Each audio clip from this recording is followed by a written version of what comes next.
يا صباح الفل. ازيكم حبايب قلبي، عاملين ايه؟ النهارده حبيت اشارككم معايا مشغولاتي من الورد الروسي. الورد الروسي انا يعني حاجه فن عجبني جدا، حبيته.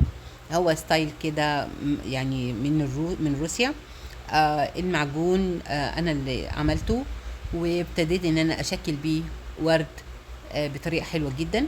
اخدت فيه كورس، وابتديت ان انا انفذ العجينه كمان بنفسي، علشان انتوا عارفين ان انا بحب ان انا ايه يعني اشتغل كتير جدا. فلو انا يعني استنيت لما يعني اجيب بقى العجينه المستورده والحاجات دي كلها، او المعجون المستورد. طبعا انتوا عارفين ان انا ما بحبش استنى حاجه، وبحب اعمل البدائل كلها.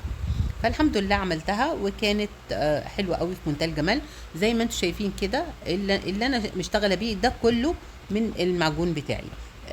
الا اذا كان في تابلوهين وهقول لكم عليهم، ده بالمعجون الروسي. وعايزاكم تقولوا لي بقى، يعني لو في اختلاف قولوا لي. على العموم دي ورده جوري، الورده البلدي. عملتها كده ستايل اسلامي، يعني الخلفيه بتاعتها زي مشربيه، وعامله لها البرعم بتاعها. التابلو ده كان بتاع تلامذه واخدين الورشه عندي. عملنا جداريه بالستانسل الجميل قوي ده، بالفازة اللي هي عامله زي كانها يوناني او روماني. وابتدينا نحط عليها اشكال من الورود. طبعا دي كلها داخل الورشه. الورده الجوري مع الورده اللي هي بتاعت شقائق النعمان الحمراء، زائد الجاسمين الصغير مع ورق الشجر. كل الحاجات دي كلها بيتعلموها في 5 ساعات بس، يعني مش اكتر. تابلو تاني بخلفية تانية. يعني احلى حاجة في الكورس ده ان كمان في خلفيات كتير جدا نقدر ان احنا نستفاد بيها، يعني كأنها جداريات مع الورد الروسي. برضو عملنا هنا الجدارية بطريقة حلوة، ولوناها بطريقة يعني جميلة جدا، بحيث انها تتناسب مع اي جدار. عملنا برضو فيها نفس تكوينات الورد، الجوري مع البتلات مع البرعم مع ورق الشجر مع الجاسمين اللي هو الورد الصغير. حطينا طبعا سويت هوم هنا. وعملنا الوردة الحمراء دي هي اللي بتاعت شقائق النعمان. كل ده بالمعجون الخاص بيا. دي وردة انا كنت عاملاها في كورس الاونلاين.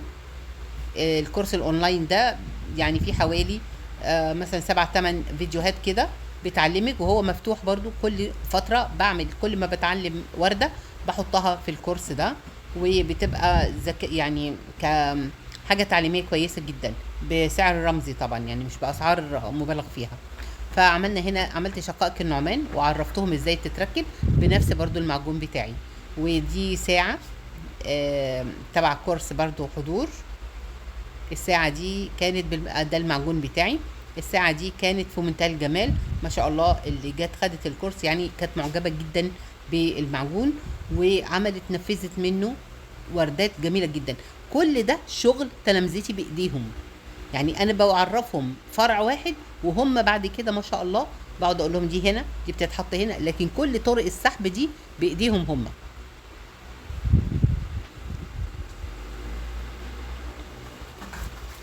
الورد الروسي نقدر نحطه على اي حاجة، يعني نقدر نحطه، نعمل ساعة، بوكس، تابلو. نقدر نزين بيه اي قطعة في منتهى الجمال. ولما بينشف يعني حجر، كأنه حجر فعلا، لان انا عاملاه بخامة لما بتنشف بتبقى زي الحجر بالظبط. وعلى فكرة انا بعلمهم برضو، او بعلم طريقة المعجون في الورشة او في الكورس ده، سواء اونلاين او حضور. ده تابلو انا كنت واخداه لبنتي هدية بالمعجون بتاعي برضو. بس هي حابة درجات الألوان دي، حابة أعمل لها خلفية كده مدندشة شوية فيها جليتر وحاجات. وأعمل لها الورد أبيض زي ما هي حابة. بس أنا طبعا كنت مستعجلة فيه جدا عشان كنت رايحة لها. تعالوا هنا بقى أوريكم المعجون، نتفرج على المعجون.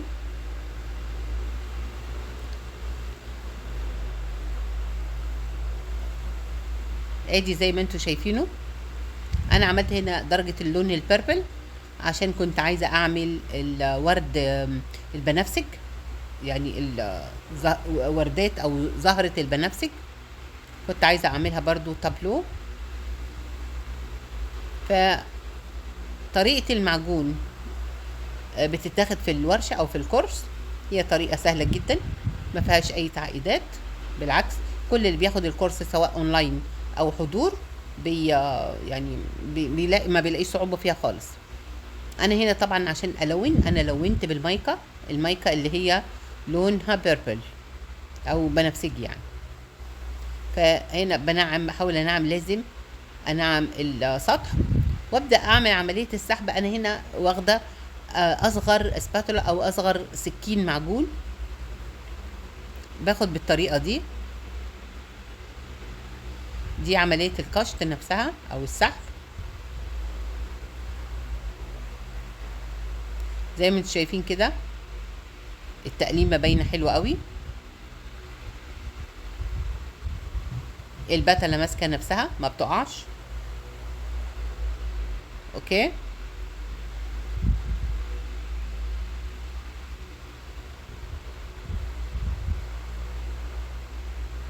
لما بمسكها ما بتلزقش في الايد، ما بتلزقش. ودي طبعا علامات كلها بنجاح المعجون، الحمد لله.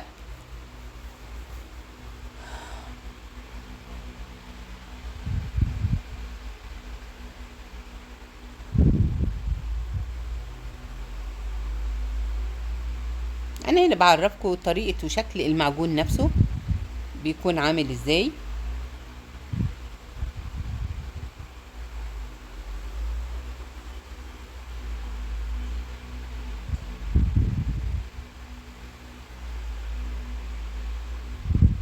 هنبدأ نعمل البتلات.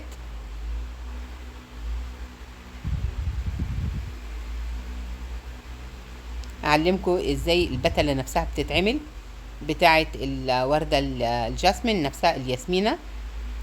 انا هنا طبعا معجبة قوي بالمعجون، فكل شوية افرجكم عليه.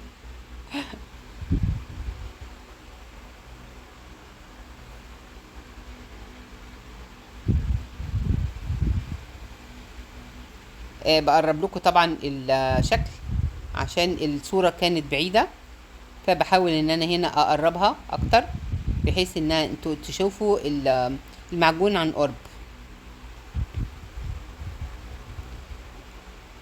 باخد كشطة او كام كشطة كده، وبعدين ابدأ ان انا احطها. طبعا بنضفها الاول وبعدين ابدأ ان انا احطها بالطريقة دي، واعمل مجموعة منهم. وبعدين بناخد كل بتلة من البتلات دي بنشكل بيها الوردة. عادي جدا ممكن امسكها بالايد، بتكون يعني مش ملزقة، ماسكة نفسها حلوة قوي وما بتكونش ملزقة في الايد. دي اجمل حاجة بصراحة فيها.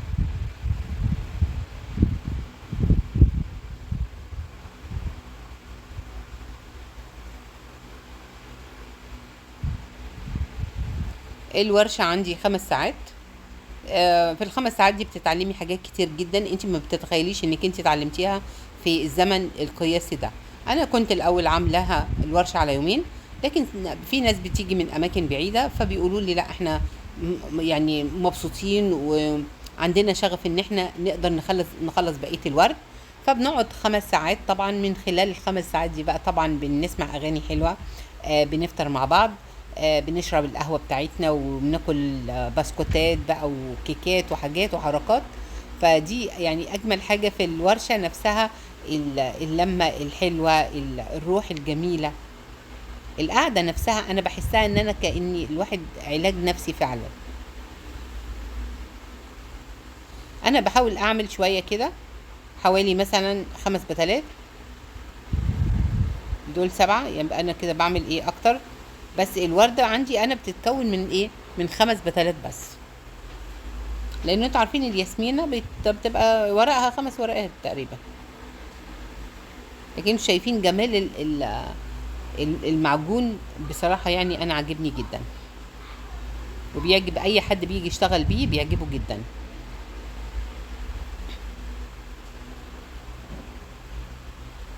هنا بقى بنشكلها ازاي. ببدأ اخدها من هنا يمين وشمال وابدأ ايه اعملها بالطريقة دي.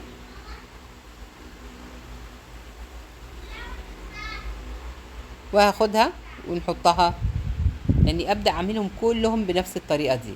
وبعدين باخدها احطها على البورد وابدا اكون البتلات كلها جنب بعض. انا الاول بحب احطها اعملها كده، طبعا انا كده مش ايه يعني، المكان مش مديني فرصه ان انا اتحرك كويس. هوريكم كمان ان احنا ممكن نشكلها بالايد، بس طبعا اعذريني على منظر الايد ده.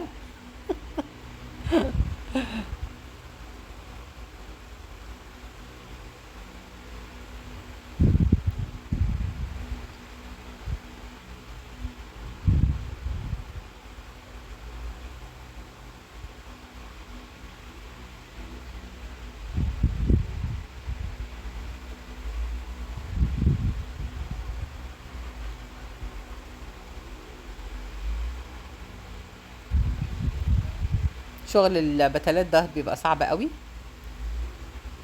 هنا بحاول ان انا اجرب اجمع شويه، هوريكم بس الاول بتتعمل ازاي، وبعدين بنبدا نحط على البورده اللي احنا بنشتغل فيها على طول، او التابلو اللي احنا شغالين بيه على طول.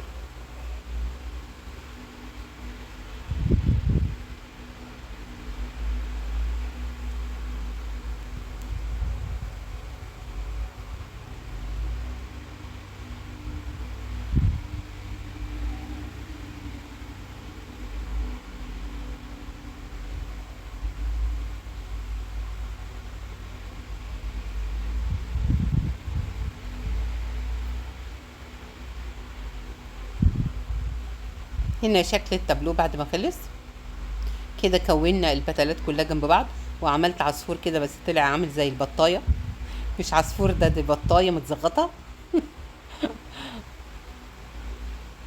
بس ان شاء الله برضو هحاول مع العصفور ده لغايه لما اعمله ان شاء الله. انتوا شايفين فرع الشجره؟ فرع الشجر ده اتعمل من الريليف البني، عملته بالريليف بنفس المعجون برضو، بس ايه يعني يكون في الداخل في الريليف.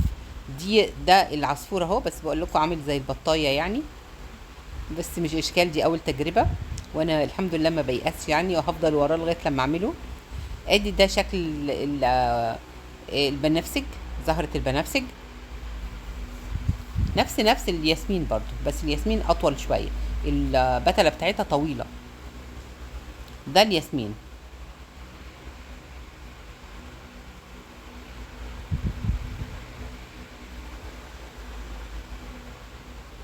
طبعا انتم ملاحظين ان انا عامله فاتح مع غامق. هنا بقى اوريكم جمال الطبق ده. الطبق ده كنت عند صديقه ليا، وقالت لي انا عندي طبق وعامله عليه ديكوباج، ونفسي نفسي نفسي اشتغل عليه ورد روسي، فهي عندها المعجون الروسي. فقلت لها طب خلاص تعالي، واحنا قاعدين كده بنشرب القهوه بتاعتنا، تعالي ايه نتفنن فيه. وابتديت اسمي بالله، وابتديت اعمل اول ورده زي ما انتم شايفين كده، ما شاء الله طلعت الحمد لله حلوه. فقلت لها خلاص بقى انا نفسي اتفتحت طالما الورده طلعت حلوه، فنفسي اتفتحت وتعالي بقى نكمل. فالحمد لله كملته، وطلع في منتهى الجمال زي ما انتم شايفين كده. الوردات كأنها طبيعية بالظبط.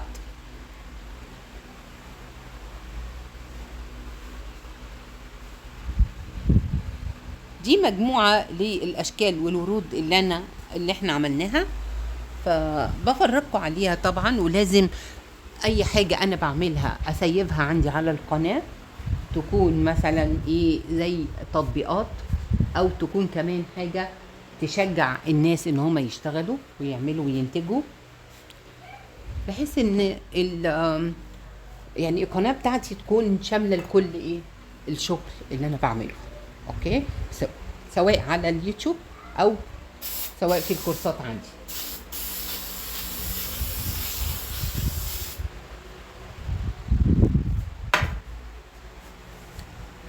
هنا وردة جديدة عملتها. الوردة دي اسمها الايريس فلاور، او اللي هي السوسن، زهرة السوسن. نفس ذات الصديقة كانت عندي، مرة أنا عندها ومرة هي عندي. والله الحاجات دي بتبقى جميلة جدا يا ولاد، يعني ويعني سامحوني في كلمة يا ولاد دي او يا بنات، لان انتوا كلكم حبايبي وزي ولادي وزي بناتي وزي اخواتي. القعدات دي بتبقى جميلة جدا، بدل ما بنقعد كده ونتكلم ونرغي في حاجات، لا نعمل شغل. فحبيت ان اول مرة اعمل الزهرة دي، زهرة السوسن. هي برضو كانت جايبة الصورة بتاعتها.